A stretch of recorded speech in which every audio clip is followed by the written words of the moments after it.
The Tragedy of Cinema podcast is intended as a family-friendly program that by extension strives to be inclusive to all people regardless of their ethnicity, gender, creed, or any other identifying factors in this incredibly diverse world of ours. With that said, some of the films we discuss may contain serious subject matters or have content considered morally objectionable by today's standards. We do not intend to condone or dismiss these aspects of these films, but our primary focus will be on what we believe the film succeeds at, some fun facts, and our personal enjoyment factors of each film. With that said, we hope you enjoy the show.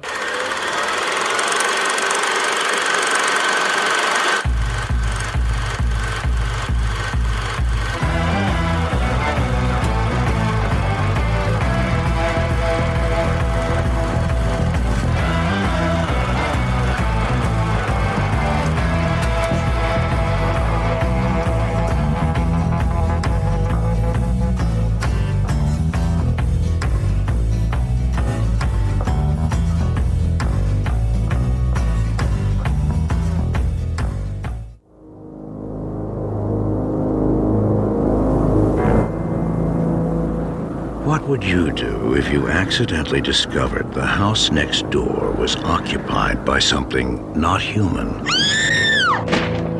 Something horrifying. Something unspeakably evil.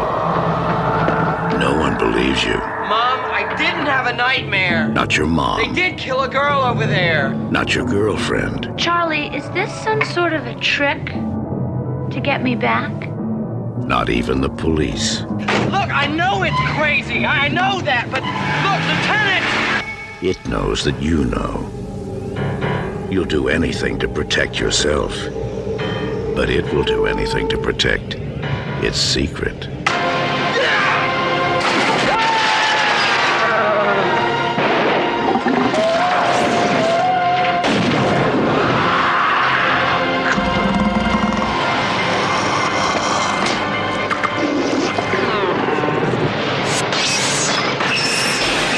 Fright Night.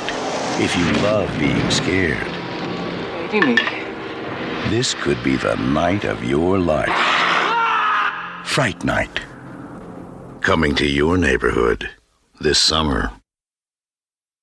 All right, guys, welcome back to the Tragedy of Cinema podcast. I'm your host, Jimbo. And I'm Kyle. Kyle. You're not co-host Kyle today, just Kyle? Just Kyle. All right, Kyle. You're familiar enough. You're friends with me now. You're all good. All right, today was episode 151. We'll be talking about the legendary classic Fright Night from 1985. But Kyle, before we begin, I do have a question. Yeah, Kyle, question. When you were younger, did you have any late-night TV host that would introduce old horror movies, Godzilla movies, stuff like that?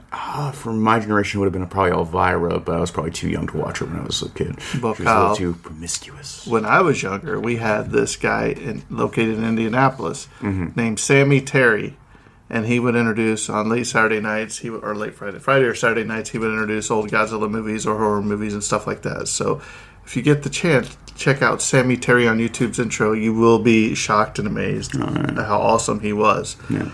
So Kyle, Fright Night, first time watching it? First time watching it, yeah. Although I have seen the remake they did in 2011, back when that came out too. So with the Colin Farrell, yeah. Yeah, I still haven't watched that one either. So it's okay. I've seen it once. Is it pretty much the same as this movie? Comedy was more drama. No, they definitely go for more of the idea of a serious take, and I think the situation is a little more dire in the remake than it is in this film. What about Fright Night 2? Have you ever seen Fright Night 2? I've not seen Fright Night Part 2. Have you seen it? No. Nope. So we're going to have to add that to the list.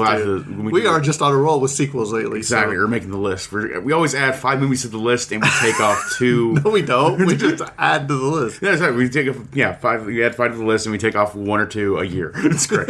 every 2 weeks. No, it's 1 or 2 we forgot about, and sometimes we plan to do one that we've already covered, and we just really need a database. Exactly. So Kyle, Fright Night, go ahead and take it away. All right, Jimbo, I'll take it away from you.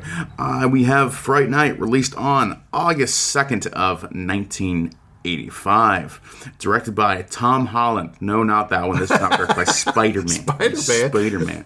Yeah, oh my gosh, the sheer amount of just frustration if you're like an egomaniac, like most directors have to be. The idea that you have to Google your name now and have to put Tom Holland filmmaker. so people can find you on Google instead of finding Spider-Man. It's got to be frustrating. And what's even worse is after he goes Spider-Man and he scrolls down, it's Uncharted. Yeah, exactly. Yeah, that too. Yeah, because he's Nathan Drake now too. Right. I'm sure they're going to do a sequel. Also, he has another film. I think it's like it's Tom Holland's Terrifying Tales or something like that too. So he definitely wants to put his name on products. He wants to be seen as a movie guy, and the actor just sweeps in. A young kid out of nowhere just takes his whole name forever. But also director. Wait till the next Kyle Zenner takes the podcast away from you. Takes podcast by storm. Huge guy, Kyle Zahner, just takes the whole world by storm. And I'm just stuck here doing this podcast, and I feel like I'm never going to achieve anything in my life. It'd be great. Not that this podcast is an achievement itself. We're 54 in Egypt. We did rank 55, actually. 55 in Egypt. Not that's bad. But he also directed such films as Thinner in 1996 and Child's Play in 1988. He was also the writer for this film as well. Produced by Herb Jaffe. Composer was Brad Fidel. Cinematographer was Jan Kaiser. And editor was Kent Beta.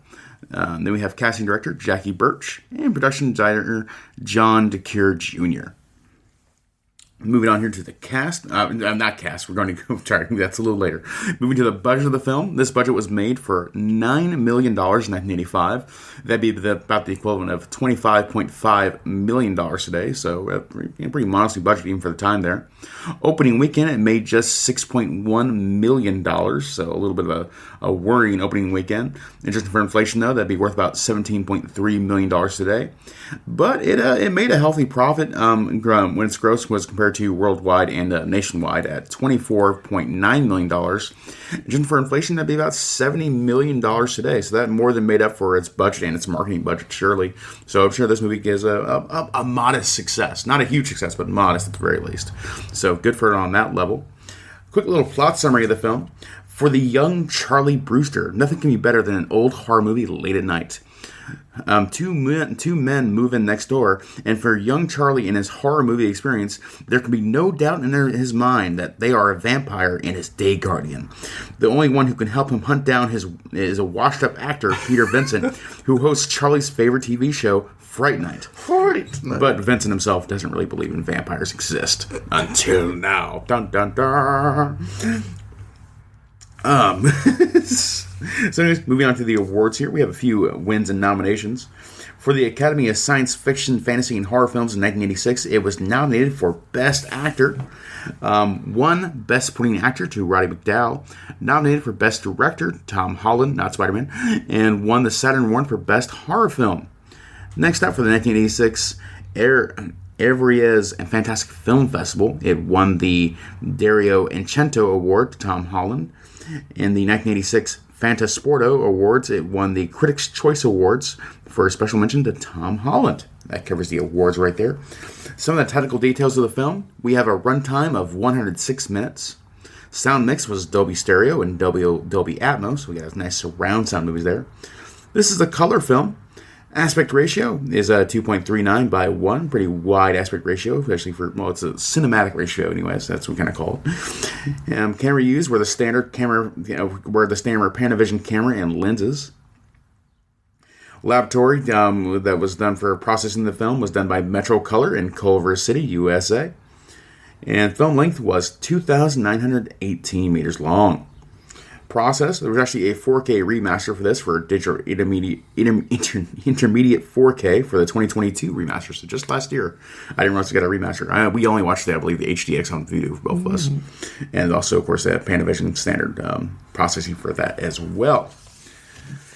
Moving on here, we have some of the filming dates. This film was filmed between December 3rd, 1984 to February 23, 1985. So a pretty short turnaround, just a 3-month shooting schedule right there. Not unusual for the time, actually, I guess, but pretty soon to get the film out to release dates that very August when it's just wrapped up filming in February. So a pretty short editing to release timeline there. And I'm sure marketing campaign too, because of how you market a film until you've already done the initial shooting. So like really short marketing campaign too. Probably why the opening weekend numbers were a little bit low. Moving on here, we're going to go to the cast. We have Chris Sarandon playing Jerry Dandridge. Chris Sarandon was also in the film The Nightmare Before Christmas in 1993. Sarandon. Thank you. Sarandon. Chris Sarandon, playing Harry Dandridge, was in the film The Nightmare Before Christmas in 1993, and also The Princess Bride in 1987. I'm going to just butcher all the names from now on out, just so you can correct me each time and feel great about yourself. Next up, we have William Ragsdale playing Charlie Brewster. William Ragsdale was also in the film Herman's Head in 1991, and Frankenstein, The College Years in 1991, the same year. Next up, we have Amanda Bierce playing the character of Amy Peterson. All I can see is I was waiting for Al Bundy just to bust through one of the doors and say something mean to her. It would have been funny.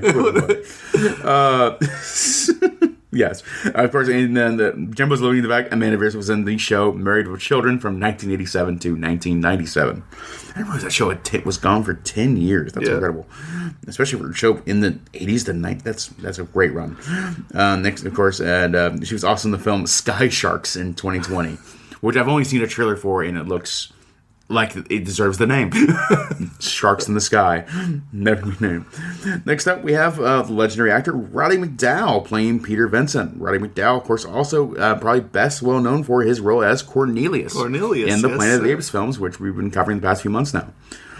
Next up, we have... he was also in the film Cleopatra in 1963 as well, which I'm sure I mentioned during this Planet of the Apes podcast as well. Next up, we have Stephen Joffrey playing the character of Evil Ed. Stephen Joffrey was also in another vampire film called Bite Marks in 2011, and the film At Close Range in 1986. Next up, we have Jonathan Stark playing Billy Cole. Jonathan Stark was also in the film Project X in 1987, and Mom and Dad Saved the World in 1992. That shows up once again, Kyle. Exactly. I've told you about this movie. That movie's going to force itself on us. We're going to end up doing a podcast about by osmosis after this. I'm going to cover the whole cast before I even do the actual podcast of the movie where I cover the cast. Next up, and we have Dorothy Fielding, who was in the film... she played the character of Judy Brewster. Dorothy Fielding was also in the films Kiss Me Goodbye in 1982, and The Pursuit of D.B. Cooper in 1981. And that concludes the cast of Fright Night. So I'm relatively short there on the my portion of the podcast. You know what I will say, though, even though it was a small cast, it actually had a good plot and kept the story moving just with the little limited cast they did have. There were some small disappointments for me, but I do feel like, this is overall a well-deserved for its critical appraisal, and I think it deserved the financial success it got. It's modestly very good in a weird way to say it. It sneaks up on you just like, this is aggressively solid. You know. That's how I can. But we'll get to that in the film. We better wait till we start. Yeah. So let's go ahead and dive into some of the trivia. Yes. Mm-hmm. So Kyle, we're gonna test your knowledge right off the gate. Oh, who was going to be cast as who? And they're like, I do believe that comes up.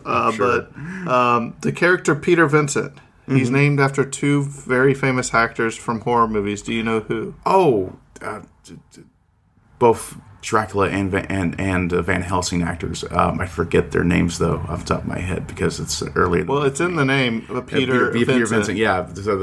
But once again, make sure Peter Cushing. Peter Cushing. Yeah, and then. Vincent Price. Thank you. Okay. Wow, people are probably screaming at their radios or Walkmans. It's or one of those headphones. things, like, if you didn't ask me, I'd know it immediately, but the moment you ask me, then it's like, I don't have that answer. I couldn't possibly. Oh, boy. But you're right, Vincent Price, and yeah. So, William Ragsdale injured his foot running down a staircase during The Last Shot, filmed on December 24, 1984, just 3 weeks into principal photography. Ragsdale's action scenes were postponed until he was healed sufficiently to perform them, and the director filmed other scenes to stay on schedule. So basically, he was Kyle working on his toes, or just being the lead actor, and this is your moment. You got to perform, and then immediately hurting your leg, and you're like, I'm on it. I've destroyed my whole career. Oh my god! And then the director just saving the day by okay, we can film around this, we can make it work, it'll be okay, and they did, and that's really impressive, actually.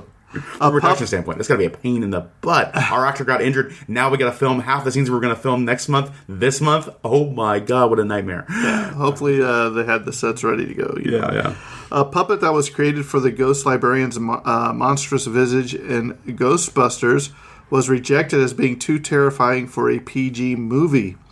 When the FX crew subsequently went to work on this film, they realized the rejected model resembled the vampire bat that they'd created, so they repurposed and utilized it for the vampire's fiery destruction. That's some effective budgeting right there for sure. Yeah. That's pretty awesome. Okay, and it made it for the poster design of the film too. Like it's like you see the Fright Night movie poster and that ghostly image is the image of the film. So that's really incredible. And it's a rejected Ghostbusters prop made this film what it is. While fending off Jerry in his bat form with a bone for the climax of the film, Roddy McDowall accidentally cracked the puppet's skull. The crew scrambled to fix the bat so they could continue shooting, but such extensive damage occurred that it took 2 days to properly reassemble, so they had to temporarily delay filming further close-ups of the creature. Once again, another terrifying production delay. Like, oh my god, we got to fix this right now. And the producer's like, no, I got to glue this, and it's got to sit. It's got to be perfect. We can't do this again. Oh my gosh. So William Ragsdale went through several callback auditions for the film. I bet that gets tiresome. Hey, can you come back and read this again? Hey, can you come back and read this again? But yeah. On Halloween night in 1984, he finally got the news that he had the part, so that's pretty cool. Chris Sarandon claimed that because of the long hours and makeup he had to endure, if he didn't try hypnosis or meditation to cope with it, he'd go stark raving mad. Yeah, I think probably the most well-known case of that was the actor who played the Grinch, Jim Carrey, and him saying like he had like a CIA director like teach him how to endure torture to even go through the entire process, and like he was just constantly chain smoking cigarettes, or it's like punching himself in the leg and watching TV. The one Kim Hunter, I think from Planet of the Apes, remember where she had to take Valium constantly, just ODing on Valium every day so she can endure taking the makeup on. So many cases like that. Luckily, it seems like we've gotten a lot better in many respects, but man, it's still just waking up at 2 a.m. to put makeup on and then perform for 12 hours. Just, miserable experience. So, much of this film's $9.5 million budget was spent on special effects. It was the very first vampire film to ever spend $1 million on special effects. Just on the very first vampire film? Okay. So that's interesting. Oh, wow. I wonder how much... I was going to say, it's kind of interesting. Yeah, I wonder how much further we go today. Well, I'm thinking like Twilight probably spent millions of dollars just for VFX shots. But I'm thinking like... those aren't vampires, Kyle. Oh, no, they're sparkly vampires. It's fine. Oh, man. I was trying to think of what's the most expensive vampire film, and I went immediately to Twilight. I have no idea how expensive... Like Blade, of course, those films, and... what are some other bigger films about vampires that were played up with VFX shots? Like Interview with a Vampire, I don't know how expensive those VFX shots would be necessarily, but I bet this it's definitely more expensive than this film. Okay, gross. That's a tangent. We'll move on.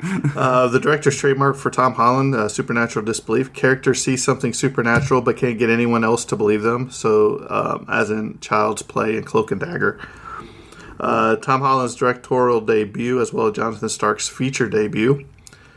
The most financially successful horror film of the 1985 summer season, and the second highest grossing horror film of 1985, behind only A Nightmare on Elm Street's 2, Freddy's Revenge. Oh, wow. So that's so good success, and like lingering success, too. Although William Ragsdale and Amanda Bierce are playing teenagers, in reality, Ragsdale turned 24 and Bierce was 27 during filming.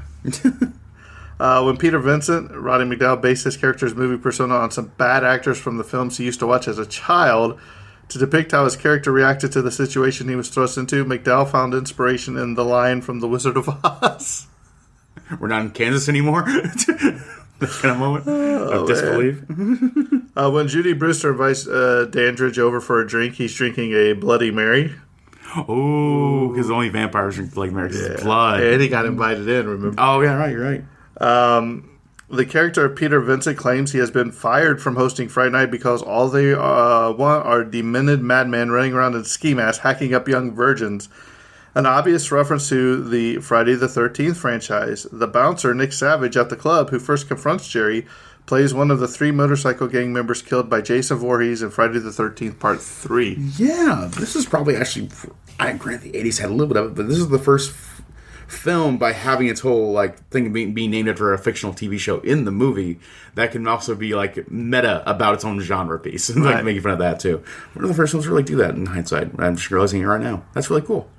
Yeah. Well, unless Scream, Elvira, Mistress of the Dark came out, but I don't remember when it came out. It was in the 80s. I think they were like early '90s films, something like that, or like I think like Scream would be the first big film to go really meta with it. I'm gonna look up Elvira real quick, make sure. Because she had that movie, Mistress of the Dark. Yeah, I'm looking. But she had her TV show at the beginning of that movie, and then it turned into a movie. You know what I mean? Yeah. Writer-director Tom Holland conceived the role of Peter Vincent with Vincent Price in mind, but Price's health was declining, and he was trying to shy away from accepting horror movie roles at that point in his career. Yeah, Elvira, Mistress of the Dark actually came out 3 years later, so that really does make this one of the first films that even make like even a meta joke about horror in that own film itself. I wouldn't be surprised if we probably find films from the 50s make meta jokes about Universal monsters. I wouldn't be surprised, but still, that's really cool. Pays numerous tributes to Salem's Lot, such as the house with the large staircase and window backdrop, the basement finale at dawn, the older man and younger boy vampire hunters, and the human guardian and his final demise on the stairs. The head vampire in Fright Night is also similar to the Barlow character in the novel by Stephen King, which was drastically altered for the teleplay. It took 8 hours to do the makeup for Jerry's final transformation. Wow. 8 hours. 8 hours? Wait till you see some of these other times. I couldn't believe some of these. Okay. When Jerry lifts Charlie by the throat and carries him across the room, the actor was being pulled on a furniture dolly. Impressive. Use there. Still look good. Yeah. Chris Sarandon had often joked that the finger extensions he was required to wear made it difficult for him to go to the bathroom. It's all like pirate with a hook hand thing. Remember which hand to wipe. Oh, wow. Cast and crew members have recalled that Roddy McDowall videotaped extensive on-set behind-the-scenes footage. None of them saw the tapes, and their whereabouts remain unknown. And if you remember, he did that when he was Cornelius for Planet of the Apes. We watched one of those extras, Roddy McDowall's home video footage. Yeah, was showing that. So it's out there somewhere. We really need to find that. Oh, it'd be amazing to find like an archive someday. Just randomly someone puts it on the air. Like, how'd you find this? Frustrated that they'd never been asked to do DVD extras, all the principal cast members except Amanda Bierce, who was unavailable at the time, recorded 2 pirate commentaries, which were released as free MP3s on the Icons of Fright website in 2008. Oh, that's so cool. Due to a contractual stipulation with Sony, distributor Twilight Time was unable to produce original content for their 30th anniversary edition Blu-ray release in 2015. So they included both commentaries and other pre-existing bonus materials. As freebies. That's incredible. That's amazing that they love to do that. I mean, it's such a shame that so many like we'll have to see if that's still up and running and see if... Hopefully it's still available. If we can find it, we need to post a link in the Facebook chat to actually take a look at those things. That's really cool. I feel like such a missed opportunity. So many movies nowadays released on Vudu and like that. Like DVD extras were such a cool thing, especially commentary tracks were always. But even on Vudu, you can get the extras on there if they go to the process of including them. But so many movies just don't go through the process of including them. But that goes through like larger things, like I kind of like not just Vudu, but a lot of movie apps do such a poor job of including extras. Right. Especially by the studios themselves, too. But also the tools to include those things. Okay, you go on. I know you want to go. Charlie's 1966 Ford Mustang actually belonged to the writer and director Tom Holland. The car was totaled in an accident a decade later. Oops. Oh, that hurts. Sad. The crew spent a lot of time and money composing the scene where Jerry walks through Mrs. Brewster's bedroom and casts no reflection in the mirror. It doesn't work, director Tom Holland has frequently commented. The audience never notices it because I framed it badly. That's one of the first things I noticed was when he didn't cast a reflection in the mirror, so I don't know what he's talking about. Kyle wasn't paying attention, so it's okay. I never am. Where are we right now? What am I doing here? Heidi Sorensen, who plays the hooker that Charlie sees going to Jerry's house, was Playboy Playmate of the Month in July 1981. Oh, wow. And there is a little bit of nudity in this movie, too. Yes, so a little bit. It's like this, yeah, and it's weird. Like, I feel like, man, they probably could have got away with a PG-13 cut of this film, and actually would have probably worked just as well in many respects. Yeah. With a little bit, there was a little bit more, violent scenes, but it would have been difficult. But I think they could have done a PG-13 version of this. Right. But it's a soft R in many respects, though. Like, yeah, there is a scene of like that's some explicit nudity, but also it's short themed, and also it's not like drawing attention specifically about the nudity. I think. Right. Yeah, it's an interesting film in that way. Writer-director Tom Holland has admitted that the scene with Billy Cole creeping up the staircase behind Peter and Charlie was inspired by Abbott and Costello. Costello meet Frankenstein. Love it. Yeah.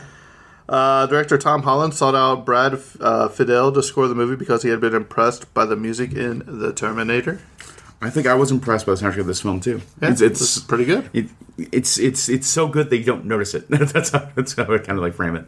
You know, it's exactly appropriate for each scene. Right. You know? Because of his theatrical roots and the long hours spent in the makeup chair, Chris Sarandon helped apply his own vampire makeup and often worked on the finger extensions while the makeup artists were putting appliances on his face. That speaks to incredible talent there to multitask like that. I hope he got paid twice, once for a makeup artist and once as actor. Yeah, it's like he's in the credits as assistant makeup designer, and then his name pops up again.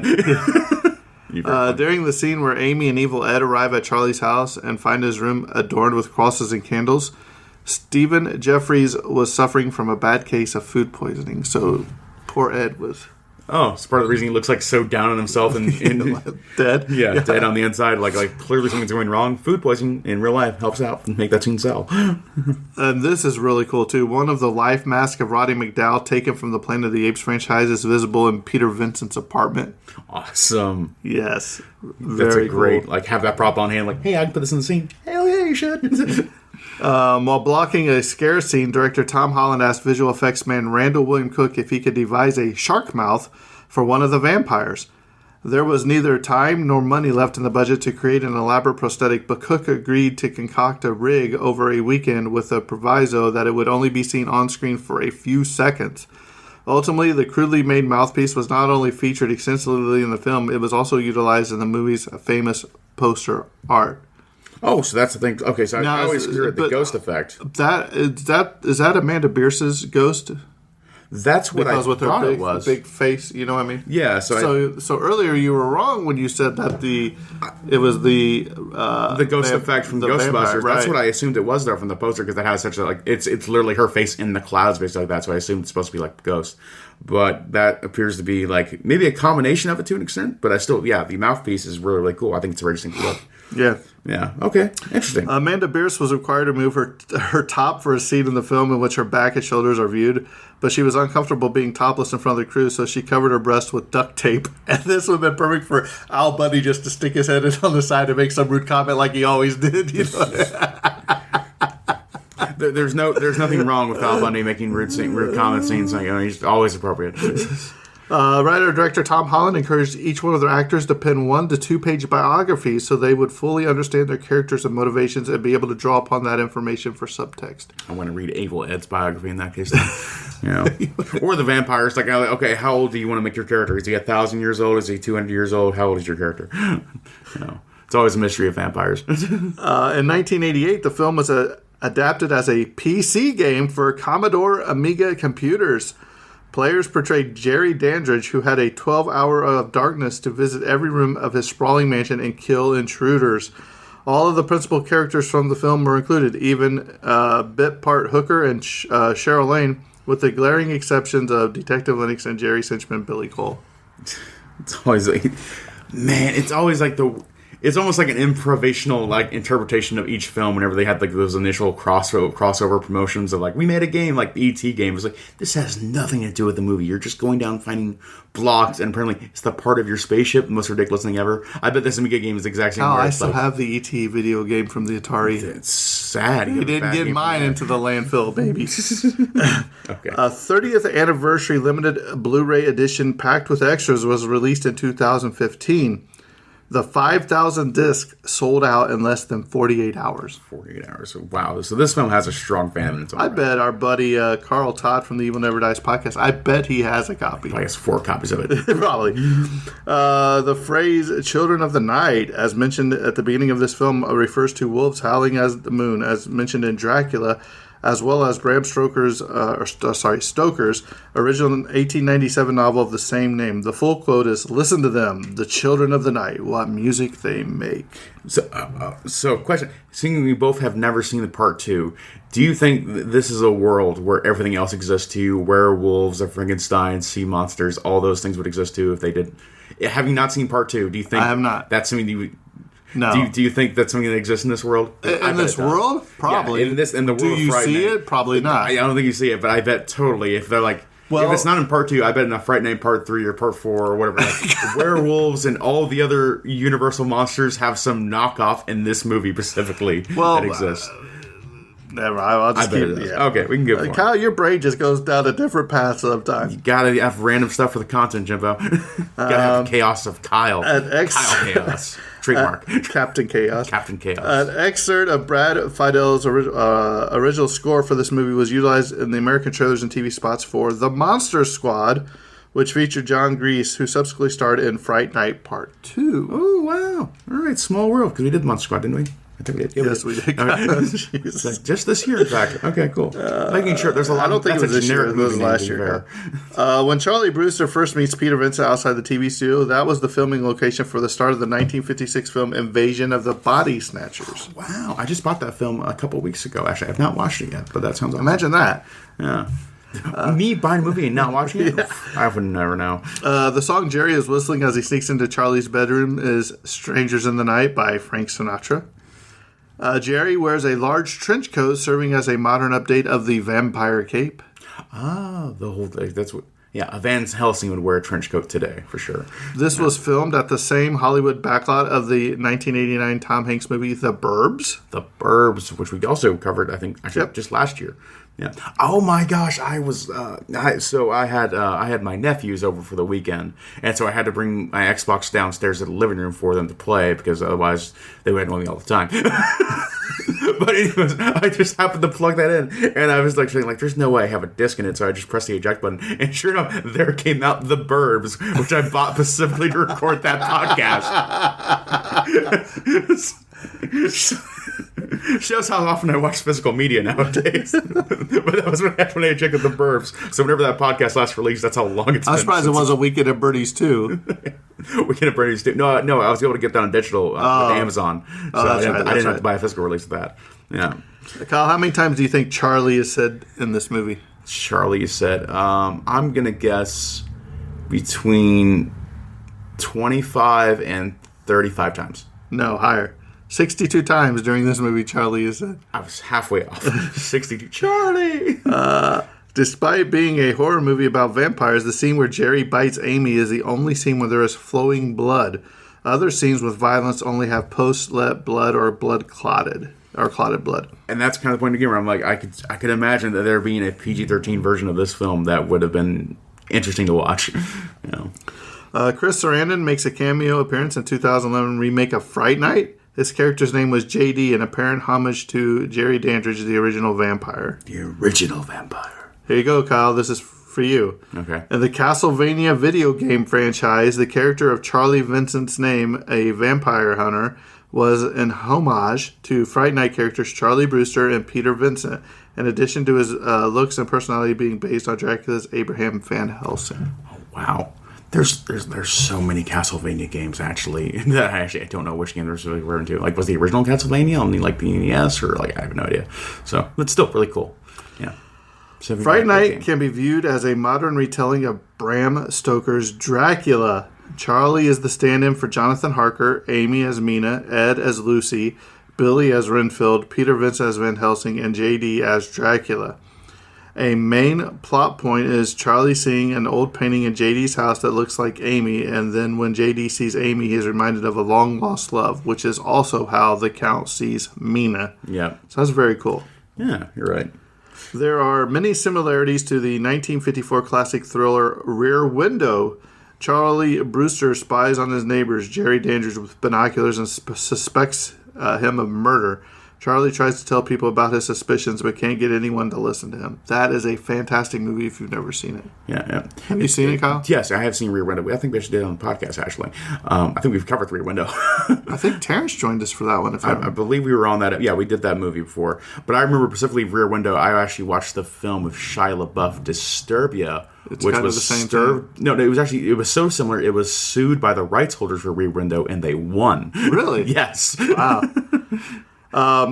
Here's something you may have missed because it was a very quick shot. But when Charlie sees the coffin being moved in next door, there's a quick shot of Billy using both hands and Jerry casually using only one hand to demonstrate his strength. Ah, clever. And here we go with some spoilers.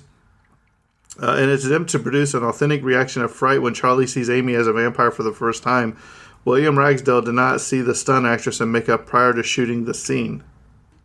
Oh, so it was like, oh my god, that's actually horrifying. Look at that shark mouth. Yeah. Shows how good the makeup is too, where like you can look at it back up close and be like, oh god, that holds up. Chris Sarandon spent as many as 8 hours having vampire makeup applied. Stephen Jeffries spent as many as 12 hours having transformation makeup applied, which was required twice. Oh my god, like absolutely miserable. Could you imagine? It gets worse. I think it's on the next. Talk about like every break would be a chore too. He's like, listen, I gotta go to the bathroom. Like, cool, just wait a half an hour for me to finish this one part. For Evil Ed's transformation scene, a full-size wolf puppet was made. However, it's actually actor Stephen Jeffries buried under the more werewolf-like makeup and fake head. Poor guy. Yeah. When Stephen Jeffries is buried under the werewolf mask, the FX team poured a solution into his mouth to add a thick, saliva-like texture, and then realized they'd used dental adhesive, which was gluing the actor's mouth shut. Oh, no. Oh, my gosh. Oh, my gosh. Oh, man. Can you imagine? You've had dental work done where they've used that stuff, right? It's just, here, well, we need a little bit more. Oh, how horrifying that would be. Just, oh my gosh. But just imagine how horrifying it is. Like, and we're all done. And then you go to talk and you can't move your mouth. Oh my god, I'm gonna die. It's just like, oh my, that would terrify me to no end. Oh man. Just crying. Oh my gosh, I'd be so scared. The custom contact lenses were hard plastic, handmade, and excruciating for cast members. Stephen Jeffries was temporarily blinded and suffered severe scratches. Amanda Burrs found herself extremely uncomfortable with her second pair and had to stop shooting to have them sanded down. There's no way they didn't do permanent damage as well. They're like those things, just like, especially like, well, of course, like glass contact lenses are known for being incredibly great for making sharp vision, but like they just destroy your retinas. Jonathan Stark was supposed to be wearing a pair of vampire contacts when he came up the staircase, but the actor was blinded by the lenses and kept tripping on the stairs, so the director told him to remove one. I'm not making it even look more terrifying to you. Yeah. Like the offset of just like, oh, he's transforming, but only halfway on his face. That's here awesome. You go. Here's the one that I was thinking about. For the final transformation of Evil Ed, Stephen Jeffries endured 18 hours of makeup. Jeez. 8? That's almost a whole day, Kyle. Like you can't even zone out necessarily. Like you're there. It's applying to Can you imagine if you fell asleep in the makeup chair and you wake up and look in the mirror? Oh my gosh. 18 hours. 18 hours. Oh. According to Chris Sarandon, he wanted Jerry to whistle while you work rather than Strangers in the Night when first confronting Charlie, but Disney would not give permission to use this song. That's a shame. I would think it'd be under fair use to whistle it at the very end, but I guess, man, okay. That's also really annoying. Like, you can't sing it. Originally, the script featured a radically different ending, which was revised prior to filming. As Charlie and Amy lied in the bed making out, Fright Night comes on TV, and Peter Vincent declares, "Tonight's creepy crawler is Dracula Strikes Again." Obviously about vampires. You know what vampires look like, don't you? They look like this. Charlie and Amy are horrified as Peter begins to transform. Once his transformation into a vampire is complete, Peter stares into the camera and says, "Hello, Charlie." And then the picture freeze frames and the credits roll. Oh, I love that idea for an ending. I think I like that ending more. I think it would be cool. I think that'd be great. Here we go. For her final transformation into a vampire, Amanda Bierce donned a prosthetic breastplate to enhance her cleavage. In 2012, Bierce brought them to a horror convention and encouraged fans to fill her boobs while she signed autographs.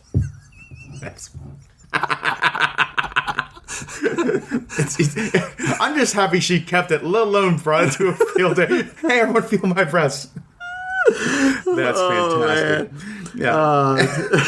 Jonathan Stark was covered in green and red gore after he shot the scene in which his character melts. So he asked to take a shower and was told that there was a plumbing problem in the building. On his way home, he realized he was about to run out of gas, so he pulled into a full-service gas station. Some guy comes out, and when he looked at me, he turned white. Stark said at a reunion, "He gave me the gas, but when I left, I saw him on the phone, and I'm sure he was calling the cops." It probably looked like he murdered somebody. I wonder how many of those stories actually exist in Hollywood, California. Oh yeah, there should be a book. It's got to be common, but also just got to be like one of those things. Like there's actually like 200% more cases of people reporting false crimes. Or the people at gas stations in Hollywood just like, yeah, must be a rough day at the office. Yeah. You know? Or they're like someone actually came in, committed a real murder. It's just like, oh, I just thought the movie was I'm an actor. It's okay. Oh, man. For the scene in which Jerry picks up the nightclub bouncer by the throat, the actor was crouched on top of a large wheeled box out of camera's view. As Jerry grasped his throat, the actor gradually stood up to create the illusion he was being lifted high in the air and dragged across the floor. Once again, like that's clever filmmaking right there. Impressive. In 2015, when asked if he could do a sequel to any of his movies, ignoring existing reboots, for a YouTube fan questions video, writer and director Tom Holland replied that he'd like to do a follow-up to Fright Night utilizing the original cast. His proposed plot was that single father Charlie Brewster inherits his mother's home, and soon after taking up residence, his two teenage children become convinced that there's something evil in the house next door, namely Evil Ed, who is squatting in the abandoned mansion attempting to resurrect Jerry Dandridge. You know, I feel like that was kind of like a missed point of the film of like not having Charlie's like see Evil Ed as a vampire really, and or like have the guilt of like leaving his friend there in the back alley thinking that he was playing a prank on him again, you know, about vampirism again, because like I feel like there was a little bit more of an emotional like hit there that they didn't hit in this film. So that would have been really cool if a sequel could have like directly addressed that of like the friend I left behind by accident. Well, you know, there was comic books out about this. I think it was a 20-issue series or something. Yeah. Where Evil Ed is a recurring character, and he's basically, he even teams up to take down somebody else I was reading, but then he's like told Charlie, "I'm still going to get you" or whatever. So it's pretty cool. It's an expanded fiction of this whole world. Yeah. The vampire contact lenses worn by actors Stephen Jeffries and Chris Sarandon, as created by makeup special effects designer Steve Johnson, were molded with actual flecks of glitter inside to achieve their billowy, yellowy, reflective quality around the pupils. Yeah, that can't be good for your eyes. No, I'm sure. Like it's like you know, we were all like permanently have to wear glasses for the rest of our lives now because of this. Yeah. Most viewers conclude that Billy was some kind of ghoul or possibly a half vampire who hadn't yet been fully turned. Another possibility is that he was a golem made by Dandridge from sand and other matter in order to serve as his protector. The body count, there is 5. And last but not least, Kyle, Evil Ed doesn't disintegrate like Jerry and Billy do when they die, showing that he doesn't actually die in the movie. No true death for a vampire. Yeah, I like the idea of, especially Fright Night and all horror films, of just the horror never truly ends. Like, maybe you get a brief relief from it, but like it's always ongoing after the film ends. There's always some like aspect of the horror that will always continue. I love that idea. Yeah. So, Jimbo, how's your thoughts on the film? Okay, so this was my first time watching, at least that I can remember going all the way through it. It was actually, I didn't expect the comedic elements of this movie. I thought it, when I was going in, I thought it was like a really scary movie, you know what I mean? Because, that movie poster is frightening looking. Mm-hmm. But I think it's really well acted. You've got Roddy McDowall, who's just awesome pretty much everything he ever does. Chris Sarandon did a great job. The plot went along very well. It made me laugh at certain parts. It was scary at certain parts. The whole time when he was in his room, you know what I mean, when the Dracula persona came over, it was truly terrifying, you know. And his mom's like, "You okay in there?" He's like, "Yeah, Mom, I just tripped over something or whatever." But just when even at the end of this movie where he looks out the window, those eyes are glowing next door, truly terrifying. So for me, I thought it was an alright movie. I'd probably give it a 7 out of a 10. Probably watch it a few more times, but I thought it was pretty good. Kyle? Yeah, I think I'm largely in agreement with you. I think also, this movie is definitely, I don't think it was intended to be as comedic as it kind of feels now. I think after, a little bit of time, this film, even if it was intended now, there's more scenes that are a little bit more cartoony or outdated in a way that they feel comedic now versus back then, just because of the way they try to, convey different kind of things a little more outrageously, or I guess they're a little bit more blown out, kind of like to say this person's terrifying, and they do it in a way that's just comedically exasperated, so I think it's pretty cool too. I also think it's pretty interesting, just kind of like the the kind of eternal fears it goes through at the time too, because there's definitely a little bit more of a.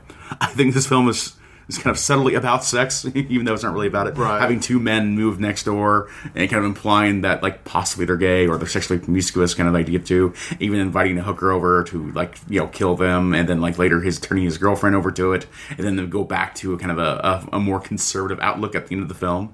And one thing I really like about this film is the special effects. It's not the CGI, it's the practical effects.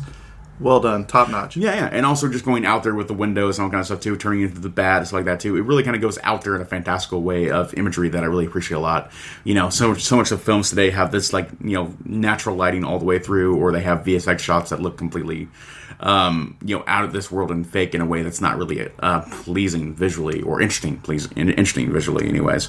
So I really appreciate that on this level with this film, and I think this film absolutely deserves the kind of the cult following it has today, and is a series that like it I would never put it down. I don't think there's ever a chance. I think there's always a chance this film series could come back in a big way. What would you rate it on a scale of 1 to 10, Kyle? Self 1 to 10. I think I've kind of spoiled it on the earlier part of the podcast where I said like I think this is an aggressively solid film. So for me too, it's a 7 out of 10 for me. Excellent. So we finally agree on something. Yeah. Well, once in a lifetime, If you'd like to follow us on the social medias, we are the Tragedy of Cinema podcast. If you'd like to email us, the tragedyofcinema@gmail.com. Stay tuned because next week we are covering a humdinger of a movie in Heat. The Al Pacino, Robert De Niro, Val Kilmer, an all-star cast. Very, very good movie, so stay tuned for that. But with that being said, I think this episode's coming to a close, and that's a wrap. And cut.